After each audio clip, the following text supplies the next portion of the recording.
Christmas Day, oh Christmas Day, you always make me feel so rejected. Hello, manifestors. I'm talking about Christmas Day and the trauma it brings up for me around rejection. Now, it's funny when I heard that when manifestors are born, we typically experience rejection straight away, even from within the womb. And when I heard this, instantly I'm resisting it, right? Like, nah, no way. But through the work that I've done also with my kinesiologist, which thankfully she's such a beautiful woman that can support me through my human design growth as well, because she's so spiritual. Now, she didn't really have a background or history in it, but she's opening up to it more and she's learning about it more, which is also helping her coach me through how I now see the world of human design, in merging the two together. So that's been really, really nice. So rejection, this has come up a lot for me because it is Christmas Day. It is the 25th of December, 2024 as I'm filming this, quite late at night. And I was noticing my patterns of what I typically do around Christmas Day, which is retreat and typically try and keep myself very busy, my mind busy, but I also go through a state of feeling extreme rejection from the fact that my partner and I do not have close families at all. And I always question myself if it was me, if I was born into a family that was so separate. But then I realized that like our purpose on this earth to impact requires us to have such stamina that and resilience,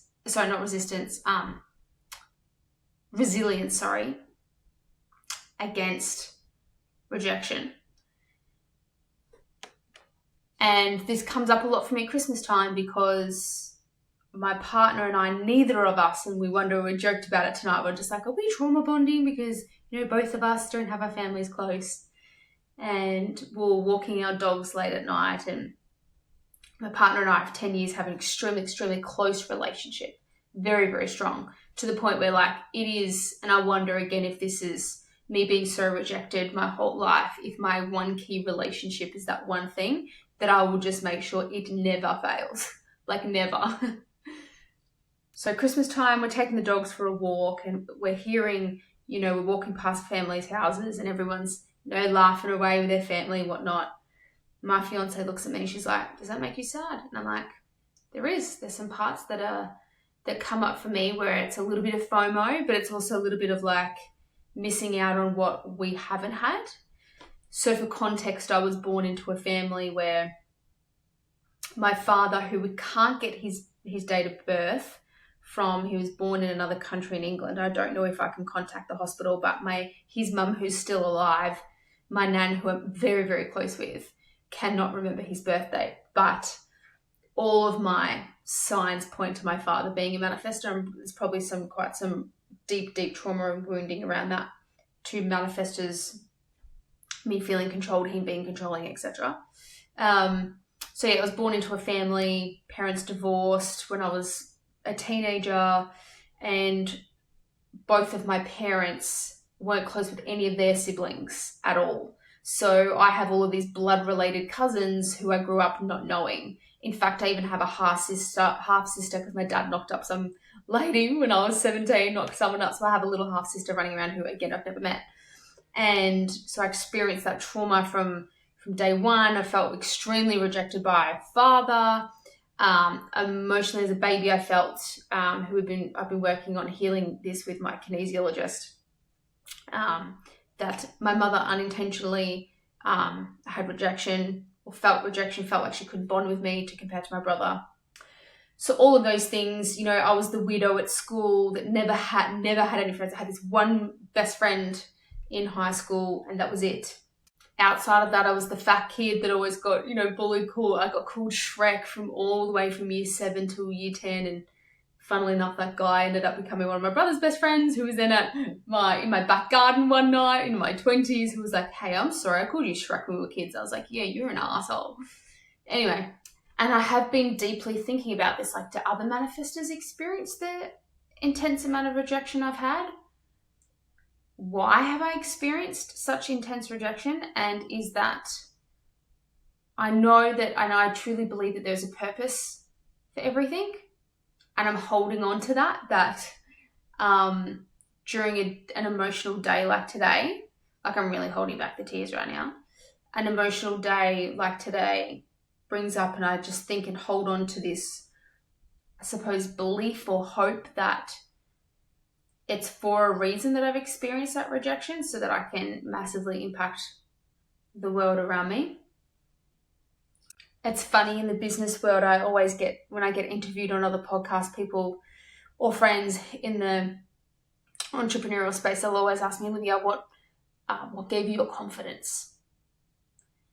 And my technical business answer has always been, in the past, until I discovered human design, it was always like, well, my first job out of school was a sales job. And then my first 10 years of working in the corporate world was sales.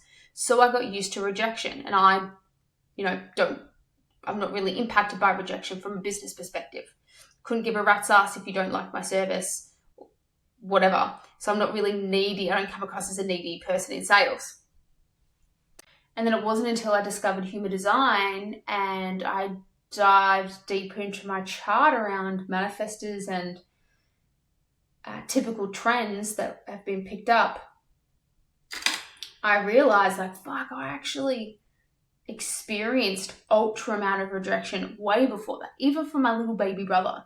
I remember growing up in school, my baby brother was like the cool kid. He was the good looking one, and everyone, he's a Manny Jen, by the way, everyone wanted to be friends with him. And then I was just like the weird, needy one I had. And now that I think back and I put myself into the body of that girl in high school, I was so fucking angry. I was miserable. One, I was sexually confused about myself, so that didn't help, right? I had no fucking idea that I was a raging lesbian. And then on top of that, I also had my parents who got divorced, which completely broke away everything and the desire. So I'm, by the way, 5-1 ego manifestor here. Also took away like the materialistic desires of things that I had growing up as a child. So went from having a very comfortable lifestyle to like financially losing it all, losing the foundational home base and all that sort of stuff. Another reason why my foundational home base is a major, major value of mine. And I just remember me always wanting to hang out with my brother and his friends, because he always had heaps of friends and I didn't. I always wanted to hang out with my brother. And my brother, as he got older, as we got into like our late teens, early 20s, he then ended up becoming friends with all of these kids. Now, my brother's 14 years younger than me. He's 2 years below me in school. And I remember coming into my early 20s, my brother all of a sudden had all of these friends who were the same people in my year level, so 2 year levels above him, who all bullied me in school. So I had a huge amount of rejection there. Or, not rejection, huge amount of anger and resentment towards my brother in my early 20s for sure, because I was jealous of him, that like he just made these friends, and these were the friends who were the cool kids in school. So anyway, I think I did a lot of healing on that, and probably about 5 or 7 years ago. And then of course there was the my parents' divorce, which created a lot of rejection there, because all they could do was focus on themselves. And then there was the cousin side, never got to meet any of my cousins. All of that has kind of like surfaced up for me today. Now, fast forward to about March or May 2024 to this year, when I hired my first human design coach, who was the projector. And she turned around and she goes, the one thing that you're going to really struggle with is belonging or not belonging. Because I'd always try and justify myself. And I think to myself all the time, I'm like, okay, is me filming this video, is me filming and recording this, is what am I looking for out of this? Am I actually trying to get the rest of the world to understand me? Because I'm just not going to be understood. So it's been a rough 2024 trying to move through the not belonging. Like, it's kind of funny, even in the business world, I have, or in my niche, so in Australia, I'm a property coach, and I don't really align to the property industry because it's very much like analytical people, very like generator sort of world, and I've never really aligned to it, hence the reason I created this thing that's never existed before in Australia. And then I started making friends in the coaching space. And when I moved, or when I really got into that space, probably about 2 years ago now, I realized how intense the coaching space is. I was like, well, I don't really align or identify as somebody as like a property person, even though I'm a property coach, but I don't really emotionally fit in there. And then there's the coaching space, and I don't really emotionally fit in there either. And so then when I came across the Manifestor community, I was like, wow, I fucking feel like I belong here. And then I'm like, hang on a second. Am I trying to fit into something else again? Just because they're manifestors doesn't mean that I'm going to fucking fit into that either. So all of my rejection wounds, I don't know if they will ever be healed, or if they will always forever just be a part of me, or if this is just something that I have to accept is a part of me. I mean, as they say, if you don't like something, change it. If you can't change it, accept it for what it is. I don't know what the solution is right now for myself. Maybe it's that I need to still continue to focus on that one-on-one connection. So there's another episode I did around creating a communion rather than looking for a community, and just keeping those close bonds with those that I do have around me. I have probably about 4 or 5 really close friends, and plus my fiance. And also to note, I am completely taking responsibility that I am living the life, and my life that I have now is a reflection of my choices and my decisions. My partner and I did speak about that in great detail when we went on our little cute walk tonight together. And, we said we actually did have an offer of going to a friend's house tonight. So we had a particular friends that we invited to come stay over, and because they had moved interstate just like us. And so it's all feeling a lot, because obviously like we moved away from all of our friends and family 4 Christmases ago. That was our decision to do that.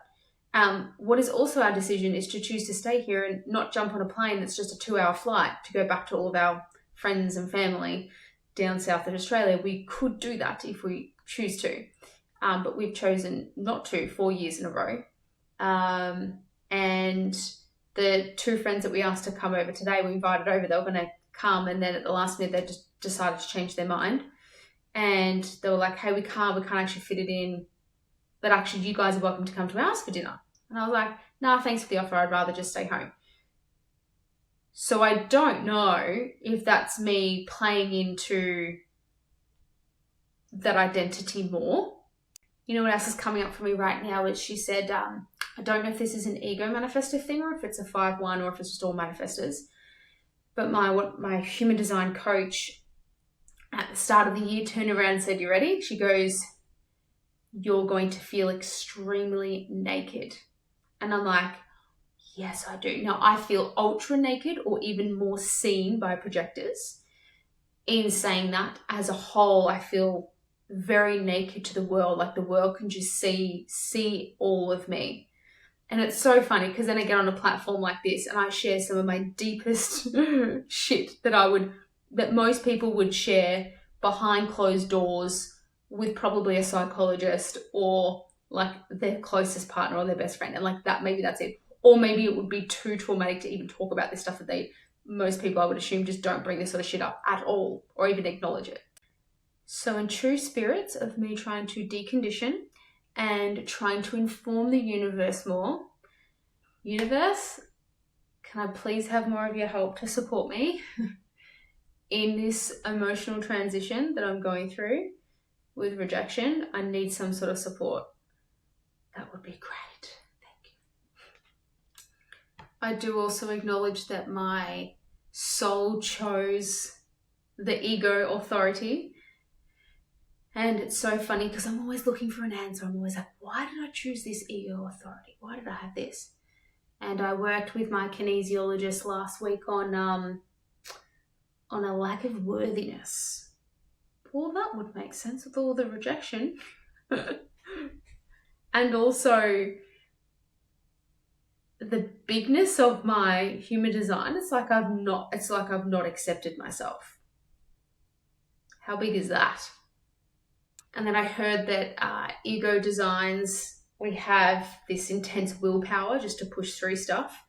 And it's so funny when I heard that.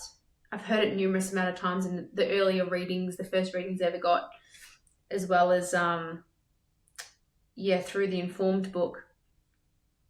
When I heard that again, I was like, she'll be right.